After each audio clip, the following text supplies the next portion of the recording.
Buenas tardes a todos. Pues hemos escuchado bastante ahora en la conferencia. Muchos han entrado en los detalles de la industria del gas, el GNL, la perspectiva del shale gas, el crecimiento del shale gas, petroquímica.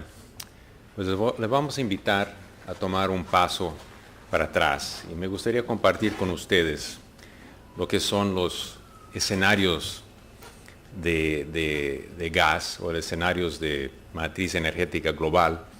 Es un trabajo que hace Shell.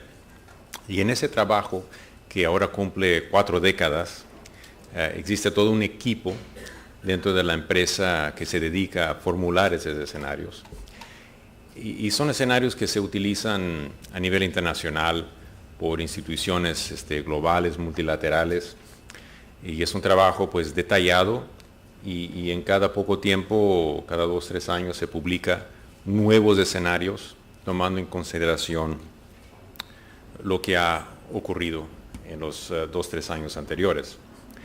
Entonces, en estos escenarios, lo que se hace es, no se hace pronósticos de demanda y tampoco se hace pronósticos necesariamente de producción, de diferentes fuentes de energía. Sí hay una idea, dependiendo en los variables de a qué vamos a llegar en cuanto a la matriz energética en el año 2030, por ejemplo, 2050. Pero más bien no es cuestión de hacer un forecast, ¿no? Es cuestión de tomar en consideración la multiplicidad de factores económicos, políticos, sociales, tecnológicos, y llegar a entender cómo se van a interactuar esos factores a crear el mundo del futuro. Y en esta última versión de los escenarios se han desarrollado 2 posibles mundos para explicar esa divergencia de factores, y a qué tipo de mundo podemos encontrarnos de aquí 30, 50 años enfrente. Para formarse esos 2 escenarios, uno tiene que reconocer un poco la realidad de hoy. Y en esa realidad vemos que comparado con el pasado, con 40 años atrás, se ven que los ciclos económicos son mucho más intensos. Los periodos son más cortos, ¿no? Es decir, la actividad económica mucho más volátil, políticamente una inestabilidad que no hemos padecido necesariamente en los esfuerzos anteriores en el desarrollo de esos escenarios. La predecibilidad menor que antes en ese sentido. Se ve que en este mundo menos dirigido por instituciones multilaterales, se ven que organizaciones, instituciones públicas y privadas están formando alianzas pequeñas con otras organizaciones, sean ONGs, sean gobierno, sean alianzas privadas, formando ese tipo de mini-laterales, no necesariamente las multilaterales a que estamos acostumbrados, y obviamente siguen teniendo un papel, pero es un fenómeno de estos nuevos escenarios. La situación ambiental cada vez más crítica, más grave, que vamos a tocar un poco más adelante, y ya vimos bastante exposición aquí de mi colega Javier en el mundo de shale gas, que está teniendo un efecto importante en cuanto a la industria de gas y la matriz energética. Bueno, en este mundo de 2050, más y más presión sobre el planeta. Vamos a vivir en un mundo a donde 75% de la gente va a estar en ciudades. La población del mundo para el 2060 será cerca de 9.5 mil millones de personas. He escuchado que eso es equivalente a que en los próximos 40 años, que se crea, se materializa, se desarrolla una ciudad nueva por semana de 1.3 millones de personas. Si uno para a pensarlo, es fenomenal, ¿no? Difícil entender cómo los recursos del mundo pues, pueden suministrar energía a todas las personas, pero sí se va a lograr. Se tiene que. Existirá más de 2.000 millones de vehículos sobre nuestras calles y carreteras. Nos quejamos del tráfico en Lima hoy, ¿Cómo será en 30, 40 años? De 800 millones hoy. La buena noticia es que millones y millones, cientos de millones de personas saldrán de la pobreza. Ya estamos empezando a ver ese efecto. El crecimiento socioeconómico en muchos países emergentes, Perú siendo un caso pues claro de este crecimiento socioeconómico que sí ha beneficiado la clase con menos recursos. También la buena noticia, bueno, primero, la no tan buena noticia es que se va a consumir mucho más energía, casi el doble, pero la buena noticia es que la eficiencia energética mejorará dramáticamente. Utilizaremos por persona mitad de la energía que usamos hoy, porque en todo lo que utilizamos en términos de aparatos, la demanda energética que tenemos en nuestras residencias y nuestros trabajos y nuestras plantas y fábricas será cada vez más eficiente. Y al final vemos que la energía renovable va a tener un papel mayor en los próximos 30 o 40 años y en la última mitad de este siglo un papel muy, muy importante. Entonces podemos, o lo llamamos estos dos escenarios, montañas y océanos. Es importante reconocer que son complejos. Al final hay muchos factores que entraron para determinar qué se trata cada uno de esos escenarios. Son muchos que nosotros difícil podemos prognosticar de una manera cuantitativa, pero en fin, uno tiene que crear ciertos pronósticos y en ese sentido empezamos con lo de las montañas. Y de las montañas es un escenario a donde el mundo del top-down domina. Es un mundo a donde los gobiernos, las instituciones tendrán una concentración de poder. Existirá, vamos a decir, una preservación de la estabilidad social a un costo, vamos a decir, de una difusión política mayor, es decir, de una fragmentación política, es decir, existirá esta concentración de poder. Va a haber más polarización social, o por lo menos existirá, perdurará, no que necesariamente va a haber más. Seguirá todavía con una indiferencial socioeconómico. El crecimiento económico será modesto en este escenario. No será el agresivo que podemos considerar en otros escenarios o en océanos, como vamos a ver. El gobierno tendrá un papel bastante dominante a través de políticas, determinar qué es lo mejor para la sociedad, qué es lo mejor para nuestra economía. Vamos a planear 20, 30, 40 años por adelante. De nuevo, esta es una visión del mundo. Es una visión que se podría existir regionalmente, se podría existir dentro de un país. Y esa visión coexiste con la visión de océanos, que les voy a explicar en un momento. Pero primero, en esta visión de montañas, vemos que la demanda para energía está moderada por el crecimiento económico, que será relativamente modesto en los próximos 40 a 50 años. Existirán grandes proyectos, ¿no? Grandes proyectos de infraestructura, proyectos de recursos naturales, de capital projects, ¿no? Gas seguirá tomando un papel muy importante, especialmente a base del shale gas que hemos visto, será un gran contribuidor a esta matriz. La energía nuclear seguirá en este escenario de montañas. Crecerá un poco. El crecimiento de renovables no será tan rápido como la gente cree en este escenario, comparado con el escenario de los océanos. Y existirán sistemas para ayudarnos a decarbonizar, ¿no? Por ejemplo, los sistemas de captura de carbón para el 2030 adelante serán más vigentes. Ahora, en el escenario de océanos es diferente. Uno podría decir, en vez de top-down, es más bottom-up.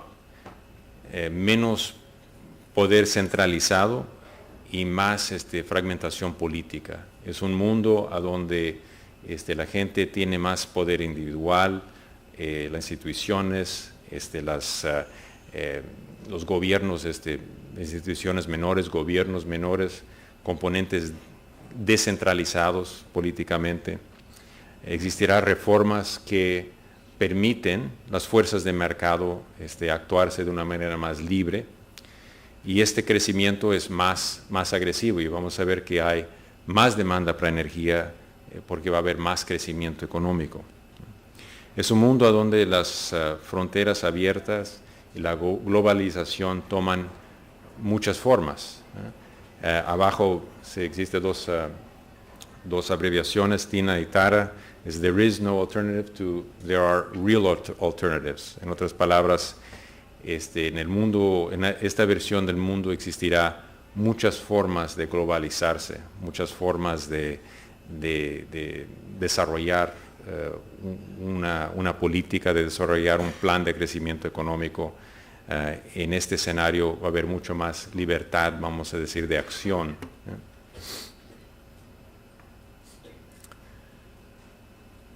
Este crecimiento económico va a la mano a la demanda de energía. En términos absolutos, para 2050, más demanda, 2060 más demanda para energía de todas las fuentes posibles. El gas no convencional, principalmente el shale, proviene principalmente de Norteamérica. Más difícil que se desarrolla en otras partes del mundo en este escenario. Los combustibles líquidos, hidrocarburos, seguirán teniendo un papel importante hasta 2050-2060. Y sí va a haber más crecimiento de energía renovable relativo al escenario de montañas. Y eventualmente pues va a haber shocks climáticos que nos van a hacer reaccionar, tomar ciertas medidas para reducir más agresivamente la emisión de carbón.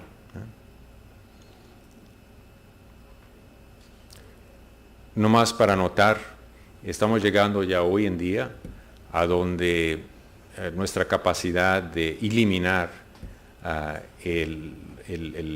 con la contribución del carbono al calentamiento global, pues ya se está pasando, ¿no? Entonces, en el futuro, en cualquier escenario, tendremos que actuar de una manera para mitigar los impactos del calentamiento global, y no siempre va a ser fácil, pero serán medidas que como sociedad tendremos que tomar en cualquier de los escenarios que consideramos en que vamos a vivir en el futuro.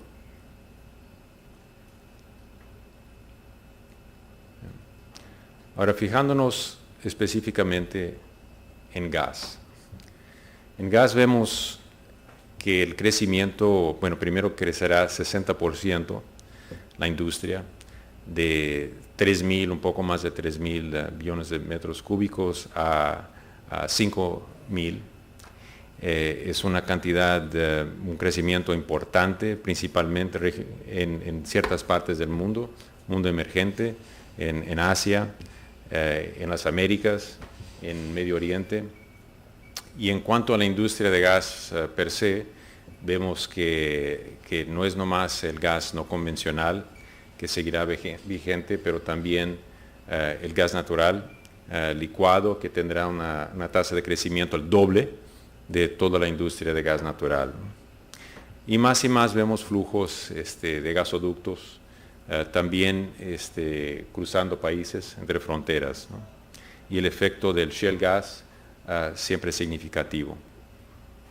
Bueno,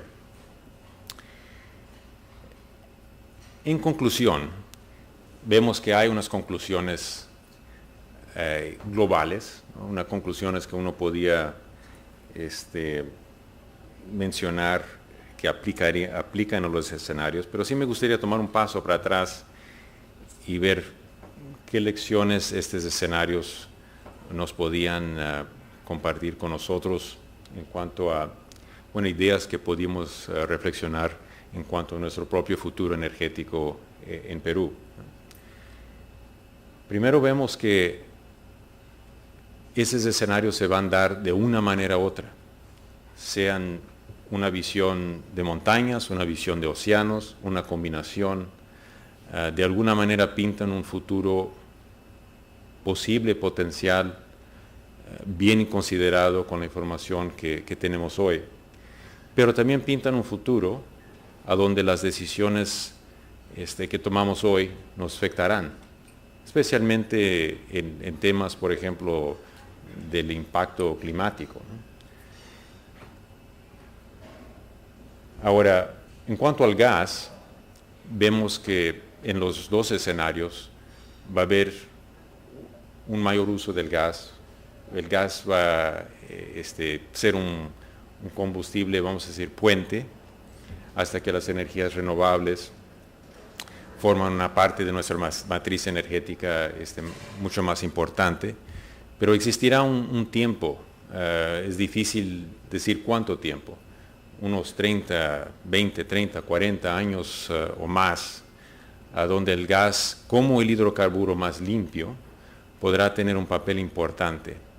Afortunadamente, nos encontramos en el Perú, o por lo menos lo que se dice, que con la suerte de que pues, existe un cierto optimismo que geológicamente Perú puede tener un potencial importante en cuanto a gas. Seguramente Camisea ha hecho una contribución importante a la economía, y uno le gusta creer que esta situación geológica bueno, se podría aprovechar y ojalá se puede probar que existen cantidades importantes de gas al futuro, que dejará a Perú en una posición muy favorable en cuanto a esos dos escenarios, en los próximos 30, 40 años, de contar con un recurso importante que pues la mayoría de los países no lo tienen. Entonces el desafío es cómo aprovechar de ese recurso en los próximos 30, 40 años, ¿no? ¿Qué regulaciones tenemos que tener, podemos tener en nuestro lugar aquí, en nuestro ambiente regulatorio? ¿Qué regulaciones podrían agilizar el desarrollo, pero también controlarlo de una manera sostenible? ¿Qué políticas deberíamos adoptar para incentivar la exploración? Son consideraciones bastante importantes, ¿no? Porque nos afectan, en fin, a todos, ¿no? De una manera bastante directa. Poder contar con una fuente de energía que es competitiva en cuanto a costos, que es responsable en cuanto a impacto ambiental, es una consideración importante. Y al final, la idea de las conclusiones de estas globales, lo que me llamó la atención es esta idea de colaboración intrarregional o pues internacional, ¿no? Cada vez más se ve que existen flujos de energía que cruzan fronteras, y podría hacerse en el futuro algún tipo de cooperación energética mayor entre pues, países vecinos, entre las regiones, pues podrían tener un papel en cuanto a la política peruana energética en el futuro. Entonces, esas son solamente algunas ideas que quería compartir con ustedes de los escenarios de Shell, unas ideas para ponderar en cuanto al papel muy importante, crítico, que tiene Osinermin, y seguramente ese papel solamente va a quedar más importante en el futuro mientras se desarrolla más la industria del gas. Muchas gracias.